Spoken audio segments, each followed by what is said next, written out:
This is Boomer Life on CIL 650. Take the horns with, take the horns with, take the horns with, take the horns with. Deck the halls with boughs of holly. I had completely forgotten about that version of that song, The Platters, of all people, and Deck the Halls, as we come back to Boomer Life here on CIL 650 on this Saturday morning, the first one of December. And coming up in a couple of hours at ShannonOaks in East Vancouver on Waverly Avenue is the Christmas Open House. That's and right. Gillian Fullerton and Irene McGeorge are here from ShannonOaks to talk about, well, among other things, the open house this afternoon. Irene, you've moved into ShannonOaks early this year, so you weren't there for the Christmas open house last year, were you? That's right. So this is your first Christmas there, That's and right. it's already pretty, isn't it? Yes, it's very pretty. Very, very Christmassy. It's going to get busy. Now, you've been there for the Carnival open house and that when you did the Route 66 weekend. Yeah. And so when people come to visit, especially on an open house occasion, it gets busy. But it's good busy, isn't it?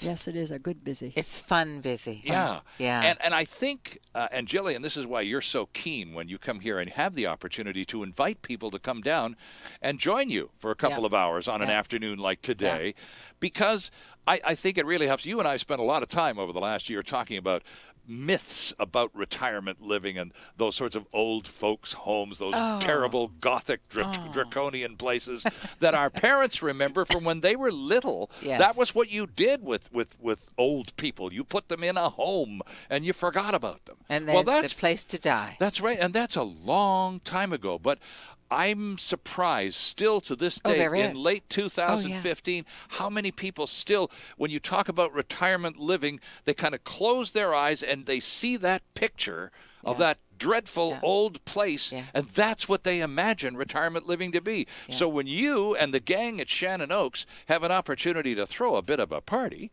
as in the Christmas open house, what a terrific occasion to get people down and have a look at what 2015 retirement living in Vancouver really looks like, and it's nothing like those homes, is it? No, we blow that myth right out of the water. You come in, well, when you come in this afternoon, you'll see the festivities. You'll see the happy people. You'll hear the music. You'll smell the food. You'll see the that decor. got me, Irene. Pencil me in. The decor. You should never talk about this when I'm hungry. And there's and as you enter in, there's a big Christmas tree. Around the tree is a little train that goes all around. Oh, of course. And it's and little kids are sitting around watching it. And there's Santa Claus. Mm-hmm. We have Santa Claus there. And so, and you mentioned kids. So, yes, and bring your Irene, you children. have, what is it, 17 grandchildren and great grandchildren? So, will any of them be coming by this afternoon? I haven't really invited them yet because it's all. Well, it's hopefully a few of them will make it, and but lots of children do come out. Oh, yes. Grandchildren and great grandchildren of Yeah. people who live there. Yeah. Oh, definitely. It's a place to bring your grandchildren. It's a place for them to enjoy. It's a place to bring your children, your adult children. There's things for everybody there. And I think most importantly, as this is Boomer Life, it's also a great place to bring mom or dad if some conversations about seniors' retirement community living have taken place and you haven't been shot down in flames, there's at least some receptive entertaining of the idea. Well, what a great opportunity to get out there and go, well, why don't we just jump in the car and blast over there? It's in East Vancouver. It's 49th and Elliott, for crying out loud. It's not far from anywhere. No. Let's go have a look. And just blow that myth out of the water. Yeah. This is what retirement living is about. This fun, this festivities, this sort of joyous time together. Right. And just the music, the food, the decor, the effort that we put into it is so rewarding because we see our residents so happy. Right. I mean, we love doing it. Sharon Ginter, our recreation manager, our activities manager, she is right in there. She's been working hard, and she is amazing. But all of our team does.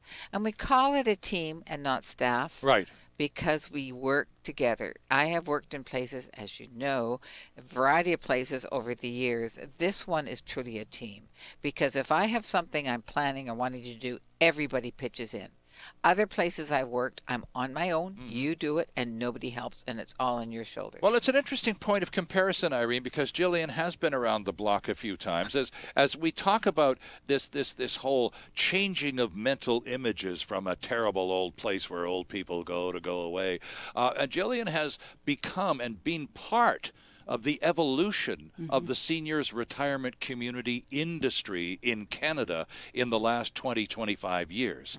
And even in that short, relatively speaking, short period of time, the industry has changed remarkably, hasn't it? Oh, it has, remarkably. I mean, it is, I was saying earlier, it's like a cruise ship.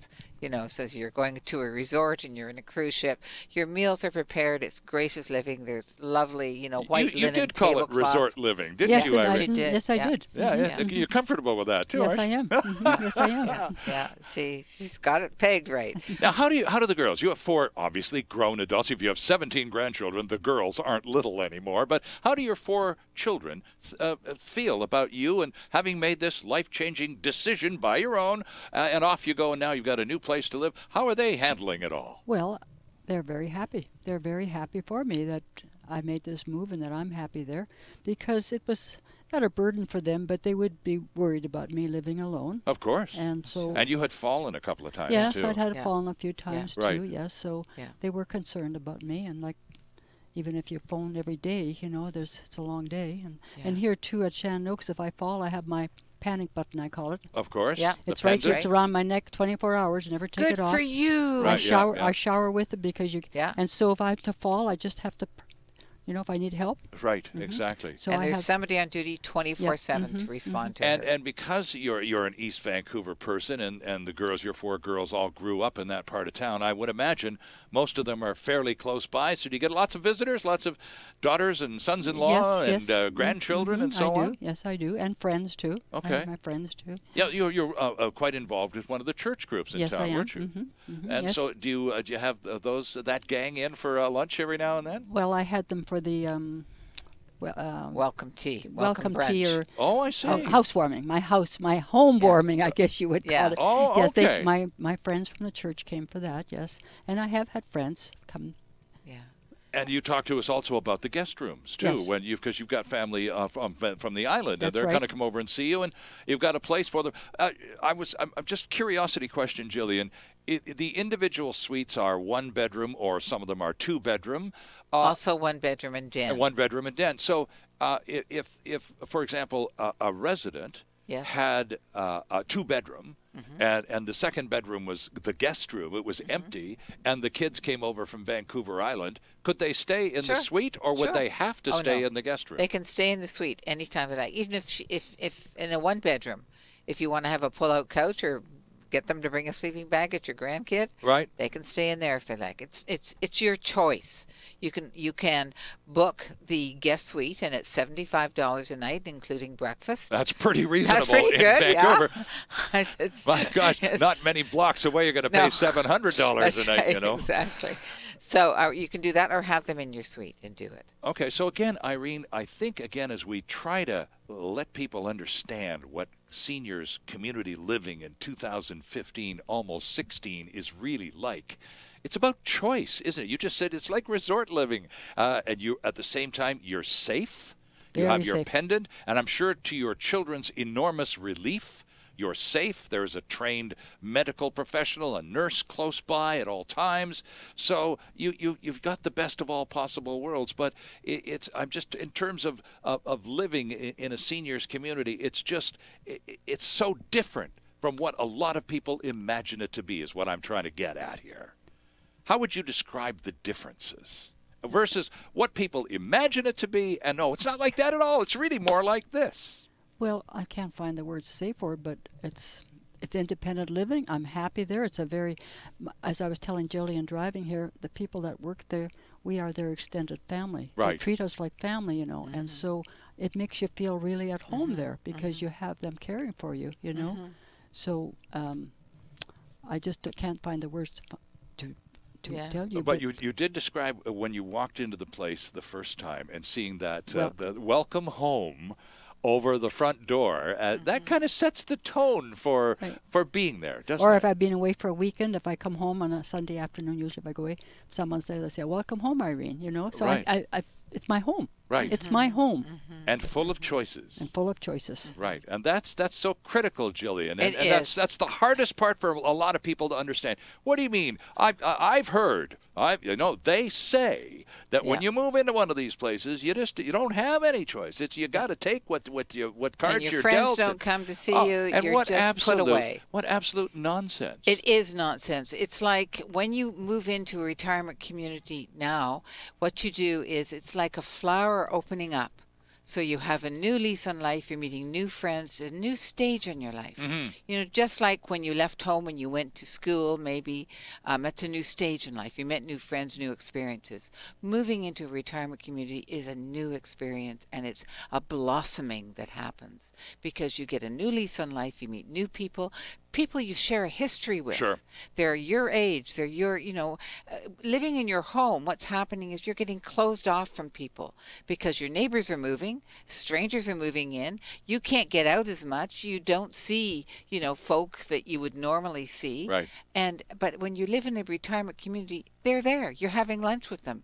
You're having social interaction with these people that you share a history with, that you may know, in fact, or you may have just met. But they're your new friends, and they are enriching your life. And you're welcome to pop by and have a good look at what we're talking about here this afternoon. As a matter of fact, in just a little over 2 hours, it's the big Christmas open house. These people are going to set the land speed record blitzing from Richmond back to East Vancouver after this program's over. So let's take our final break here, Dwayne, and push those buttons and get us to the next phase of Boomer Life. Celebrating the baby boomer lifestyle. This is Boomer Life on CL 650.